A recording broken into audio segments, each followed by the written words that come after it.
Coming up on this episode of Tim Tschida The Show, Tim exchanges tell-all stories with 20-year veteran Major League pitcher Curt Schilling. Now, here's Tim Tschida. You know, Jerry Crawford said it very best, that I always remember this too. He says, yes, you want to be a pitcher's umpire, but you can't be back there calling guys out on pitches that they can't hit. Yep. If they can't hit it, all right, that's a ball.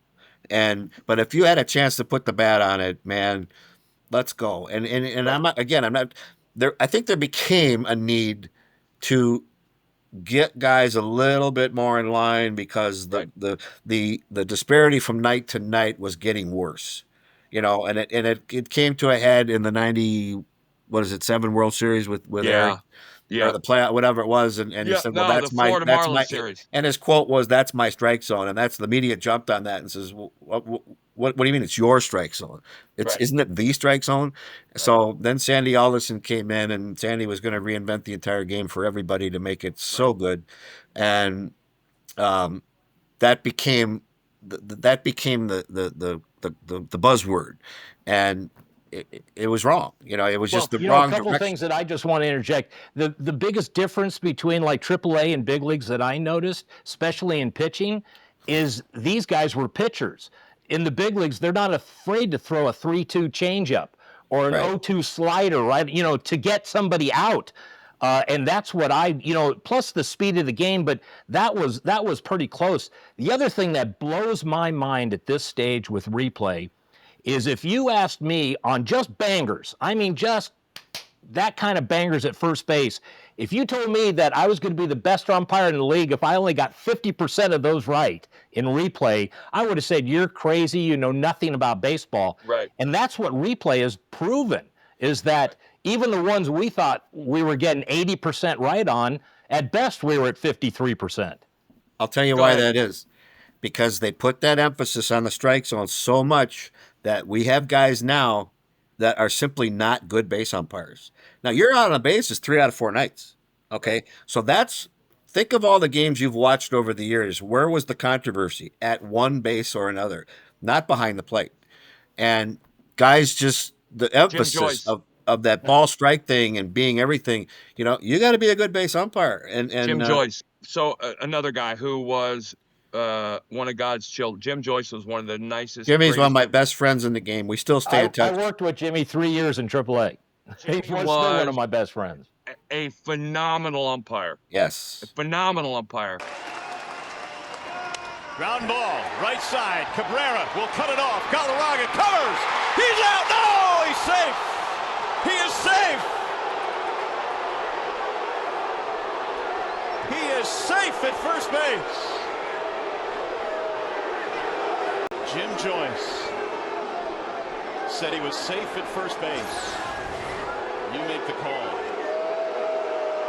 Cabrera, Galarraga.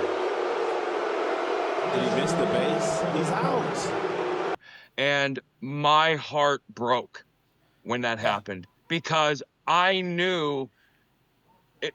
To me, blowing a call like that is like blowing a save. Yep. It takes your gut. And I mean, the implications of what that call did were far-reaching, and it couldn't have happened to a kinder human being. And I felt so bad. But Jim Joyce is an effing pro. Yep. And everything he did after that was what a pro does. I missed the call. I blew the call. I'm sorry. And, you know, Galarraga going to the plate the next day, and, you know, that is far more common than the other thing. As players, we love these guys. They're on the field with us. The thing about it is no one's cheering for them ever. Right. And again, as a player, you have to take that in. But Joe West is a great example. Everybody thought Philadelphia hated Joe West. Joe West was one of the best base umpires in the big leagues by far. He's the best. He's the best play caller I think that has ever umpired. You ever hear any controversy about whether he got the play right or wrong? No. But the 2004, the Dave Roberts stolen base to second. Yeah. Joe West called that safe. Like that call in Boston's mind, that call had been blown for 80 years. Absolutely. And you remember, Timmy, we had 2 overturns in that game They Right. play at first. Yep, the slap And the down. home run that Bellhorn hit the other way that went off Right. the fan that they overturned and called a home run. Right.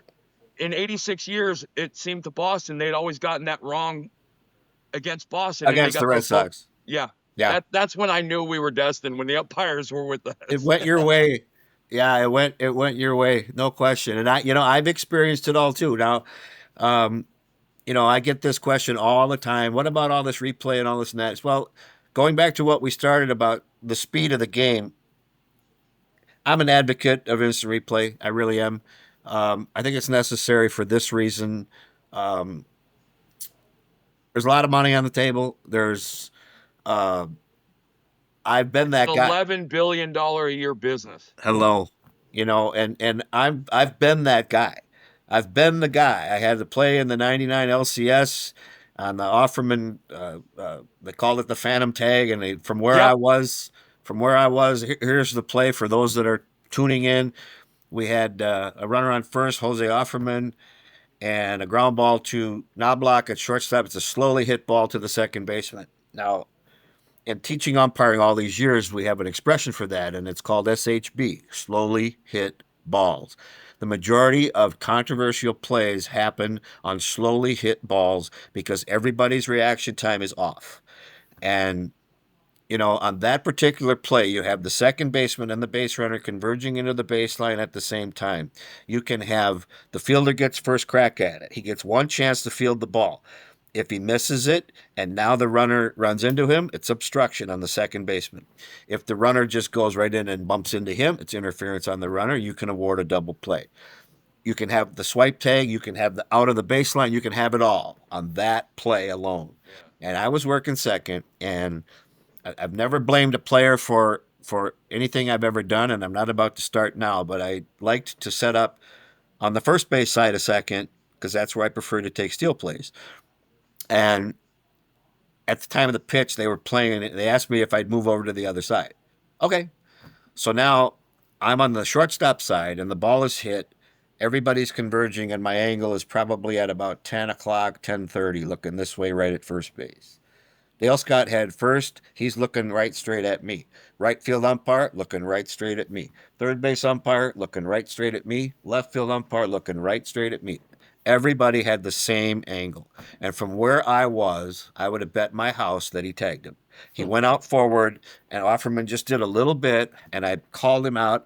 And I had, at the second out, I had the hand up in the air. Well, Fenway, the dugouts are further down the line, so I could see every hand in the dugout went up like this. They've got a better angle than I do. Right. They've got a better look at it than I do. Yeah. And at the third pump, I went, oh, man, I think he missed him. And Jimmy Williams came out, and Jimmy and I had a phenomenal relationship. And he just got there, and he went, Timmy, why is he out? And I said, I got him out on the tag, Skip. And he goes, oh, no, he didn't. He didn't tag him. Is there anything you can do? Can you get help? And I said, if I could, they'd already be here, for one thing. And I didn't give him an excuse. I just said I called what I saw. I called what I saw. But as time, I know each second that passes, I'm going, I just kicked the daylights out of that play. Yep. And I knew it when we got to the dressing room. All my partners all said the same thing. Cheats, I swear to God, he had him. I had the same thing you did. And the only guy that was quiet was Al Clark, because Al had the plate. And he had a better look at it. And, having hindsight and everything else, you go, that's when we really started to rely on each other because we didn't have replays. Said, hey, if you've got something different, bring it out here now. Let's not talk about it in the locker room after the game. Right. And then when I started being crew chiefs in postseason events, I would tell the guys right away, if you got something different than the calling umpire, I'll go and you look at me and just put your hands together. We'll get together on this thing. And the other thing is, wherever the ball is hit, I want 6 sets of eyes on that ball. I don't you tell me that I was watching the guy touch first, or I was watching some minuscule thing that happens out there. We need to get where the ball is, and we need to get that right. And because we didn't have replay yet. Right. And like I said, having been that guy, I know what it's like. The next day we're going to the ballpark and we're walking down like a block from Fenway, and in typical Boston fashion, somebody goes down, hey, Tschida, try to stay awake tonight. All right. Yeah. But And that, here's the other thing, and Al, you know this too. There were umpires who didn't want to be overruled. yes. Right? Which they weren't the good ones. They were the guys like, I don't want to be called out in front of everybody. And it was about their call as opposed to the game. And the good umpires were always dedicated to the game first. Yep. Because what a lot of fans don't realize, and maybe even a lot of players don't realize that aren't very good, every out is huge. Oh. And for me, every pitch is huge. And I had an incident with Eddie Rapuano in Game 4 of the World Series in 2001. Okay. We're in Yankee Stadium. And again, Ed Rapuano was one of my favorite of all time, in addition to being a great umpire. Eddie is gifted as well. Eddie's a gifted, good people guy, really good judgment, good athlete. You know, he's. But he did something that good umpires do. So Shane Spencer's at the plate, and we're playing in Yankee Stadium. I don't want to throw fastballs away to Shane Spencer in Yankee Stadium because Shane used the right field porch. Sure. But he wasn't aggressive early, so I knew I could get him 0-1 on a fastball down and away. I throw the first pitch, and it's a perfect pitch, and he calls it a ball. And I kind of caught it and stood, and I looked at him, and he looked at me, and I kind of knew. So I'm like, God, what the hell? Okay. Maybe let me go ahead and sneak another one out there and try to get it 1-1. First pitch, second pitch, fastball away. He homers to right field. As I'm moving off the mound to the right, I turn and look at Eddie, and Eddie goes, "That was on me, my fault." And I'm like, "What am I going to say?" Told me the truth. Right. Yeah. And I never forgot that. But that was, and so I if I talk to Eddie for a total of an hour over my career, 59 minutes and 50 seconds of it was, how's the family? It was never a, Mike, go on, dude, pick it up. You're struggling today, blah, blah, whatever. Just a little story on telling him the truth.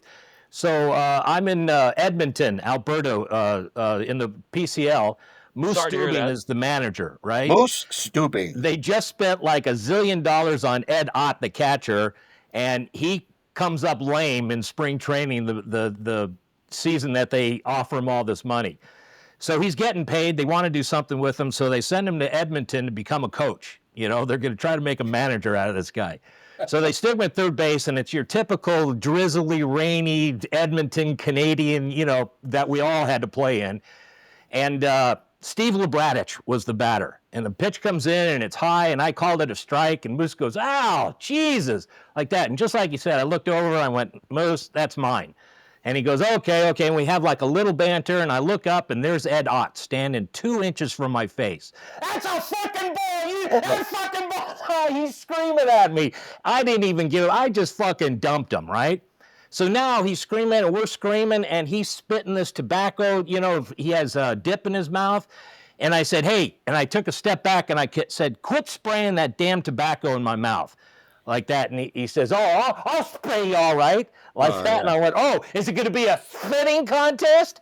And it was a loogie that, boom, hit him right in the cheek. And I went, "Oh, fuck." Yeah, and I heard the dugout going, "He's spitting Otter's face. I'm telling you, I saw it." And Moose is saying, "You saw it, Billy." Billy Hahn was the crew chief there. "You saw it, Billy, you saw it." And he goes, "Yeah, I saw him spit on Al first." And now they're in an argument of who spit on who first. But, there's a case that I was trying to be the nice guy. "Yeah, Moose, you're right. Steve, I'm sorry. It was only strike 2. We'll get it." But here's this coach that, boom, he puts you in a situation where now it just blows up in your face. Well, those guys made it easy because if you said, "Hey, that's on me," and they didn't let up, you just threw them out because I'll give you a chance. Right. Yeah. And Ed Ott was a coach of mine in Houston, and I have an Ed Ott story too that involves Rob Dibble, which is one of my favorite stories ever too. But that was. But again, in my book, I had all the guys that I knew I could talk with, and I knew, they were going to be as good as they could be, and again, the slow play you talked about, I was always fascinated because it was a slow play, but the runner wasn't running slow. Right. Right. You had Vince Coleman running down the first baseline on a chopper. I got to believe that's every umpire's nightmare. Yep. Right. Because, but when you go back and realize, and it's just a great example, the best guys in the world, who I believe are in the big leagues, barely get over 50% of plays at first rate. That's how fast the game moves. Yeah. That's how fast the game moves. And I'm for replay for that reason alone. I want the bases. I don't want the strike zone automated. I don't either. And you know what? I'm still the eternal optimist on that, because they haven't put it in yet. And the reason they haven't put it in yet is because they know it doesn't work. Well, I think the bigger reason is because they know that you will have seen your last 300 hitter. If hitters in the big leagues have to defend armpits to knees at 98, ain't happening. You can't do it. No chance. Nope. No chance. Nope. And they've got, and they still have, they want a challenge system. Well, a challenge system isn't by itself fair, because, okay, so I go out there and I call a breaking ball that bounces, a strike, because the machine's going to say it was passed through the strike zone in the first inning, or let's say I call it and it's wrong. And they might say, well, we don't want to challenge that. We want to wait till the 7th or 8th inning. So you're not perfecting the game here. You're still doing what they do in the NFL and the NBA, where they go, here, you better ask quick, or we're putting the ball in play and you don't have a chance. Well, why have it? Why have it if that's how you're going to work around it? You watch these NBA games now and talk about big and fast. I mean, and these guys are 7 foot tall. And, these out of bounds plays where one guy's hand is here and one's there and the ball goes out. Who did it go off of? You got to get a camera for that, because it's not humanly possible to see that. Well, the thing about baseball that's always been true until the last couple of years is baseball was always and still is the only game without a clock. Yep. Right. And that's what kept baseball and has kept baseball pure forever. People ask me about when the rules came in, everybody's asking about the different rule changes. In my opinion, the biggest change, the most drastic thing that's going to affect the game is the pickoff rule. Yeah. Ricky Henderson would steal 400 bases today. Yep. But the pitch clock, in the history of my career, I would have never had a pitch clock violation. You would have needed it. Well, good pitchers, in my opinion, are the clock is irrelevant. Correct. The only people that the clock affects are guys that suck anyway. I mean, and you had your occasion, like Josh Beckett was a nightmare. In a sense. It just took forever. I know it. For him. And guys that were bad pitchers worked slowly. And that's why, because you're in a day game when it's 168 on the turf at the vet, the last thing you want to do is be dragging a 3-up, 3-down inning for 15 minutes. Yeah. Because you get your guys in the field are like, Jesus, the umpire's like, will you move already? And so you realize that, again, tempo was a weapon. And Maddox, I mean, it wasn't just that he threw a complete game in 90 pitches. He did. I had back-to-back starts against Maddox, and we finished both games in under 2 hours and 30 minutes. And it because we got and I didn't realize it until early in my career, and I can't remember who it was, but somebody said to me, I saw umpires at the bar the night before, and they were like, "Oh, I'm so excited! I got to play tomorrow. You're on the mound." Like, guys, I like, oh, okay, they like when I pitch. I work fast. I was just gonna go there. You have your book and your rotations, so do we. And we look coming into a series, you go, hey, I got, we used to call it the Randy Johnson watch, because if you were the young guy coming up, the crew chief would jock the rotations so that the young guy had to work Randy, because the older guys didn't want to. Right. I liked working Randy personally. Next time, Tim and Curt Schilling tell some hilarious behind-the-scenes stories about Major League umpires. And you can join Curt Schilling on his The Complete Game podcast. The link is found in the description below, or use your favorite search page.